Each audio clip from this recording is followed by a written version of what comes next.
Alors, continuons sur le cours qu'on avait démarré sur les couples aléatoires. Nous étions donc dans ce tableau-là qui résume toutes les données concernant un couple aléatoire discret. Alors, je voudrais juste revenir un peu en arrière signaler, pour signaler une petite erreur de frappe, mais ça change strictement rien. Regardez ici, c'est un y égale à yj et non pas yj égale à yj. Un y égale. Voilà, donc continuons notre cours. Alors, on a parlé jusqu'à présent de la définition d'un couple aléatoire réel discret et avec sa loi jointe et ses lois marginales qu'on a résumées dans ce tableau. Alors, donnons maintenant un exemple de couple aléatoire discret. Alors, si on reprend l'exemple qu'on avait, avec lequel on a débuté pour définir un couple aléatoire, on avait x1 égale à 0, x2 égale à 1, y1 égale à a, y2 égale à b. Donc, qu'on va résumer dans un tableau. Donc, on met les valeurs possibles de y qui sont a à b, on met les valeurs possibles de x qui sont 0, 1, et on donne une loi jointe du couple. Par exemple, j'ai donné cette loi comme exemple. D'accord? Alors, ça, c'est une loi jointe. Elle vérifie la somme les valeurs sont tous positives et leur somme donnera 1. Si on fait la somme de tout ça, ça donne 1. Alors maintenant, si on veut calculer la loi marginale de x, donc il suffit de faire la somme par ligne. Donc la somme de cette ligne donne 1,5 et celle-là aussi donne 1,5. La somme de cette colonne donne 7/12, la somme de cette colonne donne 5/12. Donc la loi marginale de x qui est à valeur dans 0, 1, c'est 1,5, 1,5. Si vous voulez, c'est un Bernoulli de paramètre 1,5. Alors la loi marginale maintenant de y, c'est 7/12, 5/12. Donc le y peut prendre ces valeurs-là avec des probabilités 5/12 et 7/12 et 5/12. Alors, ce sont les valeurs qu'on avait ici dans le tableau. Ici, ils sont résumés donc, juste en bas du tableau. Alors, maintenant, on va essayer de parler de cette notion d'espérance d'une fonction d'un couple aléatoire réel discret, comme dans le cas unidimensionnel, quand on avait défini l'espérance de phi de x. Maintenant, on parlera de l'espérance de phi de xy. Alors, considérant un couple xy réel discret, donc dans toute la suite, si on parle de couple aléatoire réel discret, on suppose qu'il est à valeur dans x croix y avec cette notation et de loi jointe pi ij. Et si on aura besoin de loi marginale, ce sera pi point et pi point, pi i point et pi point j pour x et y respectivement. Alors, considérons maintenant une fonction définie de r croix r dans r telle que phi de xy.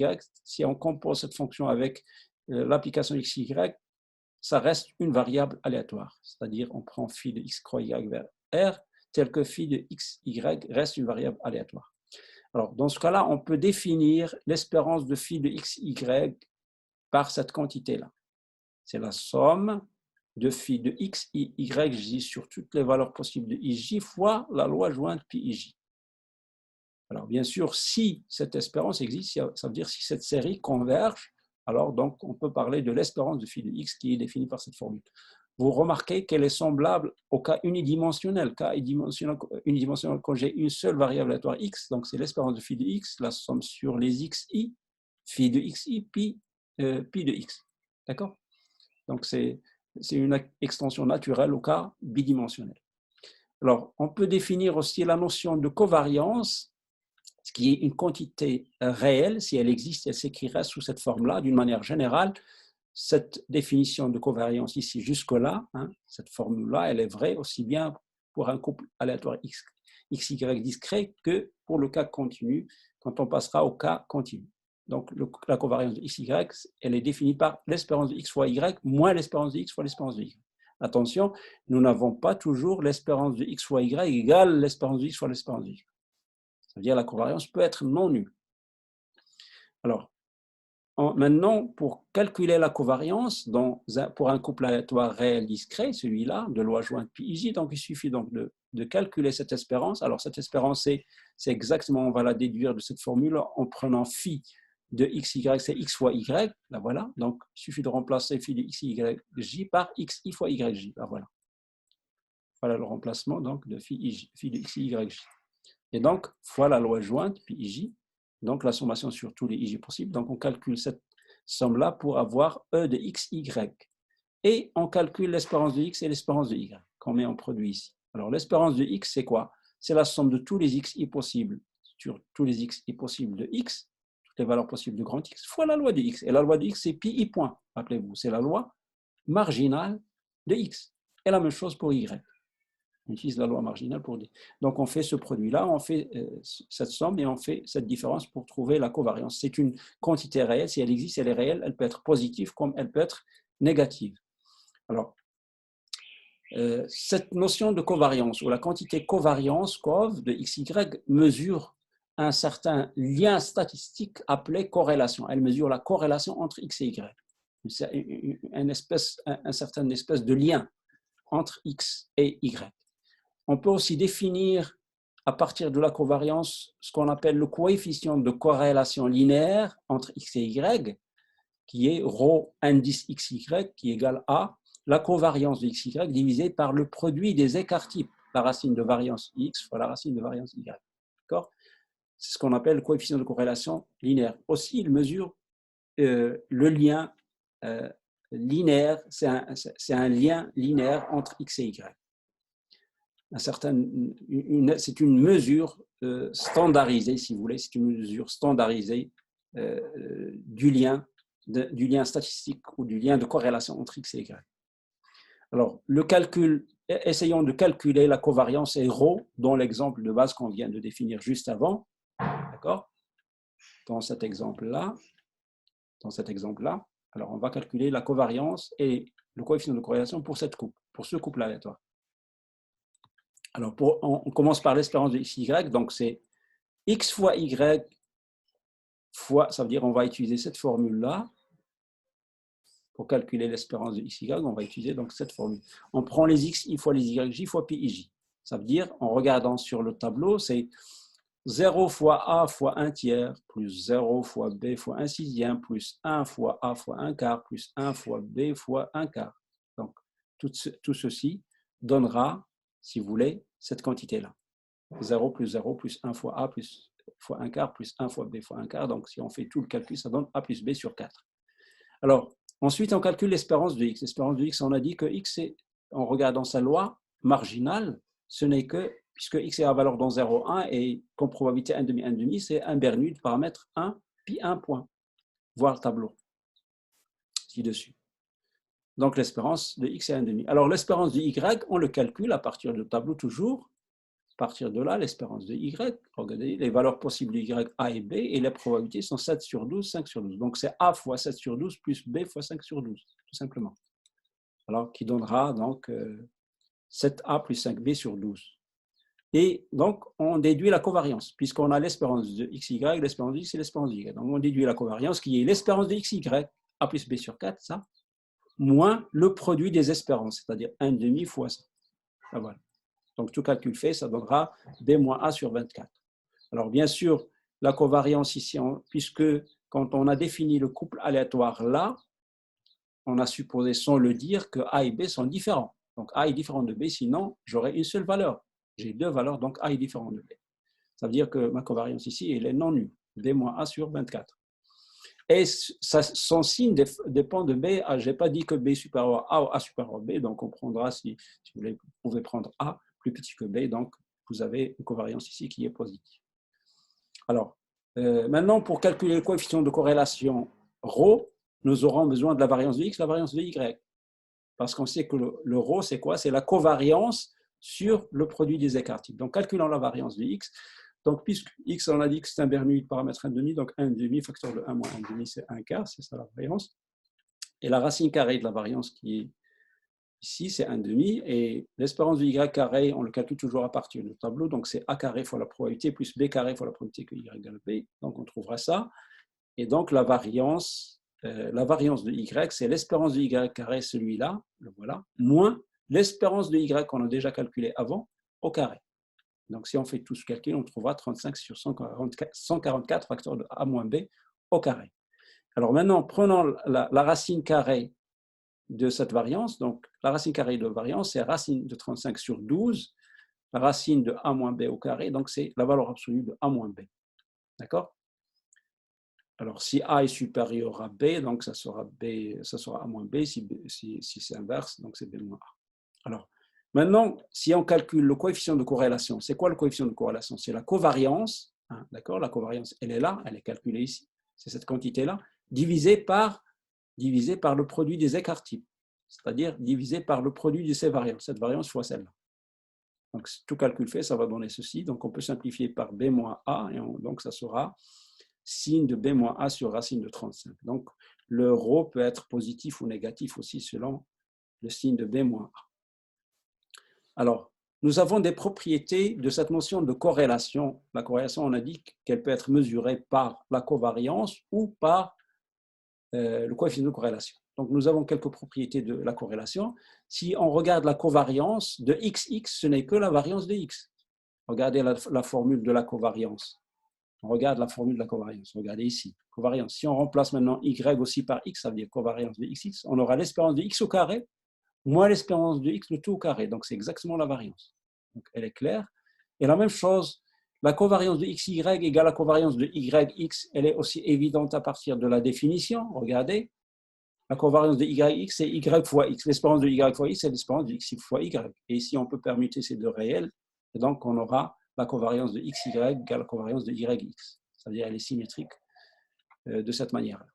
Et on a aussi la covariance de alpha X plus bêta, virgule alpha prime Y plus bêta prime, où alpha prime, bêta prime sont des réels, c'est égal exactement. C'est-à-dire la covariance entre cette variable aléatoire, alpha X plus bêta, et la variable aléatoire alpha prime Y plus bêta prime, c'est une transformation de X et transformation de Y, égale alpha prime fois la covariance de XY. Elle est facile à vérifier en utilisant juste la définition de l'espérance et en utilisant, si vous voulez, la linéarité de l'espérance. Donc, on montre facilement que la covariance de cette combinaison avec celle-là, c'est exactement alpha prime covariance de XY.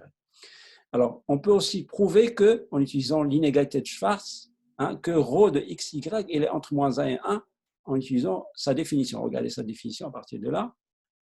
Si vous faites la valeur absolue, alors cette covariance-là, vous pouvez, en mettant ici une valeur absolue, majorer tout ça par 1. On peut le majorer par 1, en utilisant la définition de la covariance. Donc, on montrera que là, le ρ de x, il est toujours coincé entre moins 1 et 1. Alors, maintenant, une interprétation de cette notion de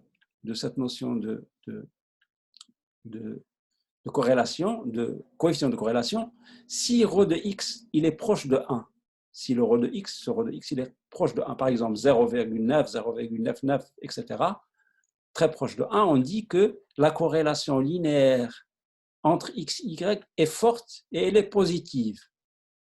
Forte parce qu'on est proche de 1, positive, ça veut dire, signifie que x et y ont tendance à varier dans un même sens. Il y a une corrélation, c'est-à-dire un lien linéaire entre x et y, et il varie dans un même sens. C'est-à-dire, si x augmente, peut-être, par exemple, y augmente. Si x diminue, y aussi diminue.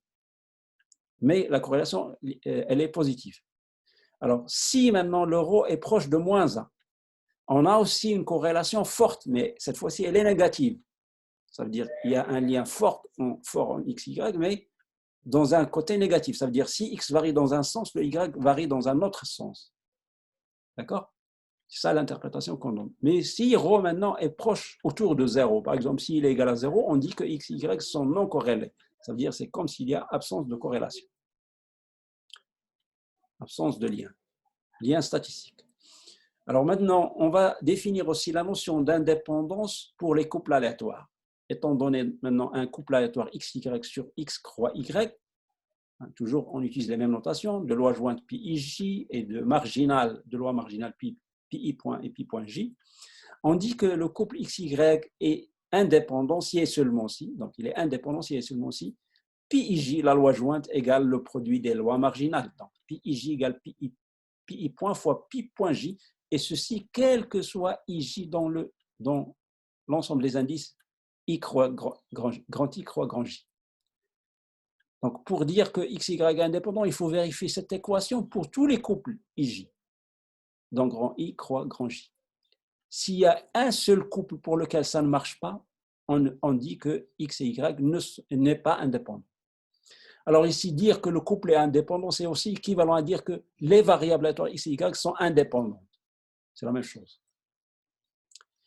Alors, donc, maintenant, c'est ça la définition de l'indépendance d'un couple aléatoire. Si maintenant j'ai un couple aléatoire ici qui est indépendant, alors l'espérance de x fois y, on montre facilement parce que dans l'espérance de x, y figure la quantité pi i j. On va l'écrire sous cette forme-là et on va éclater les sommes. On va trouver que c'est l'espérance de x fois l'espérance de y. Donc, si le couple est indépendant, j'ai cette équation-là.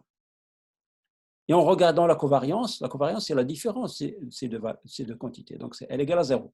Automatiquement, ρ égale à 0 parce que ρ, c'est la covariance sur le produit des écarts. Donc, si le couple x, y est indépendant, j'ai l'espérance de x, y égale l'espérance de x fois l'espérance de y, et j'ai la covariance qui est nulle et ρ qui est nulle. Alors, attention, ρ de x, y égale à 0 n'implique pas que x, y est indépendant. Ça veut dire quoi? J'ai une implication. L'indépendance implique ça, mais ça n'implique pas nécessairement que x, y est indépendant. J'ai une implication dans un sens. Alors, en revenant pour cette histoire d'indépendance, en revenant à l'exemple de base, x, y n'est pas indépendant dans l'exemple de base qu'on a donné ici. Dans cet exemple de base, pour cet exemple-là, celui-là, le couple x, y ici n'est pas indépendant. On va le vérifier. On va vérifier que ce n'est pas indépendant. Regardez. Si je prends pi 1, c'est égal à 1 tiers. Et pi 1 point, c'est 1 demi. Et pi point 1, c'est 7 sur 12. Ça veut dire que le pi 1 est différent de pi 1 point fois pi point 1. Donc, il n'y a pas indépendance. Parce que nous, on a dit il y a indépendance si ceci est vérifié pour tous les couples. Ici, voilà un couple pour lequel ce n'est pas vérifié. Le couple 1-1. Ce n'est pas vérifié, donc on arrête. On dit qu'il n'est pas indépendant. Si on calcule la covariance de xy, on trouve b-a sur 24. b-a sur 24 qui est différent de 0, car a est différent de b. D'accord? Bien sûr, covariance non... si j'ai la covariance, si le couple était indépendant, on aurait trouvé covariance nulle. C'est normal, puisque x n'est pas indépendant, automatiquement la covariance ne serait pas nulle. D'accord? Alors maintenant, on va définir aussi la notion de probabilité conditionnelle. Alors, étant donné donc un couple aléatoire xy discret à valeur dans x croix y, on utilise toujours les mêmes notations avec loi jointe pi-j, loi marginale pi-i point et pi point j. Alors, en fixant maintenant un j dans grand J, c'est-à-dire on va fixer un élément yj dans y. En fixant un j dans grand J, la loi conditionnelle maintenant de x, sachant y égale à yj, sachant ceci est fixé. Donc, la loi de tout ça, c'est une variable aléatoire maintenant. C'est la variable aléatoire de x, sachant que y égale à yj. Ça, c'est une information fixe donnée. Donc, alors, la loi de cette variable aléatoire, elle est notée pi sachant j. C'est comme i pour dire pour les indices de x et j pour les indices de y. Pi sachant j. Alors ici, la loi de x, ça veut dire les valeurs possibles de x sachant ça. Donc, qu'est-ce qui varie? Ce sont les valeurs possibles de x. Ça veut dire c'est i qui varie, le j étant fixé. Alors, pi sachant j, c'est tout simplement la probabilité que x égale à xi, sachant y égale à yj. Donc, en utilisant la définition de P de A sachant B, c'est P de A inter B sur P de B, on va trouver que c'est pi ij sur pi point j, parce que ici en bas, j'aurai la probabilité y égale à yj, c'est la loi marginale de y. Donc, pi i sachant j, ce n'est que pi ij sur pi point j, et ceci quel que soit i dans grand I.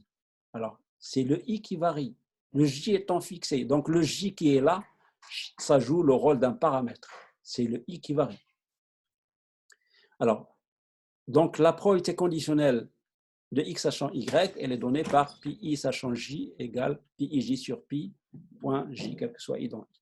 Alors, de façon analogue, on peut fixer xi, ça veut dire on fixe un i dans grand I et on s'intéresse à la loi de y sachant x égale xi que l'on note pi j sachant i. Alors le j ici c'est relatif à y et celui-là relatif à x qui est fixé, d'accord? Donc c'est la probabilité que y égale à yj sachant x égale à xi, donc c'est toujours en utilisant la probabilité de P de A sachant B, c'est P de l'intersection qui est pi j sur P de x égale à xi qui est pi i point, la loi marginale de x. Et ceci, quel que soit j dans j. D'accord? Donc, en résumé, on a pi sachant j, pi de i sachant j, c'est pi ij sur pi point j. Et pi de j sachant i, c'est pi ij sur pi i point. Alors maintenant, ici, quand on a défini ces lois conditionnelles, on n'a pas supposé que le couple est indépendant. Alors maintenant, si le couple est indépendant, regardez ce qu'on va trouver. On va trouver tout simplement que pi de i sachant j, d'accord? On va trouver pi de i sachant j,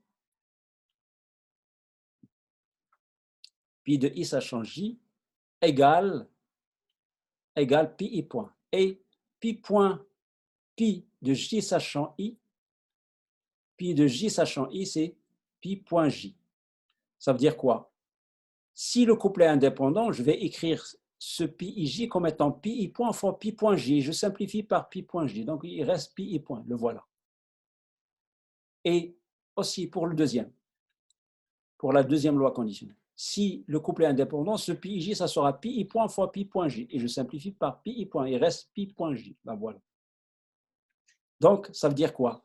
Ici, ça signifie que la loi conditionnelle de i sachant j, c'est la loi de i. Ça veut dire la loi conditionnelle de x sachant y, c'est la loi de x. Et la loi conditionnelle de y sachant x, c'est la loi de y. Ça veut dire l'information ici apportée par y n'a pas joué, donc c'est la loi de x. Et si l'information apportée par x n'a pas joué, donc j'ai toujours la loi de y. Donc quand c'est indépendant, nous avons ces deux formules.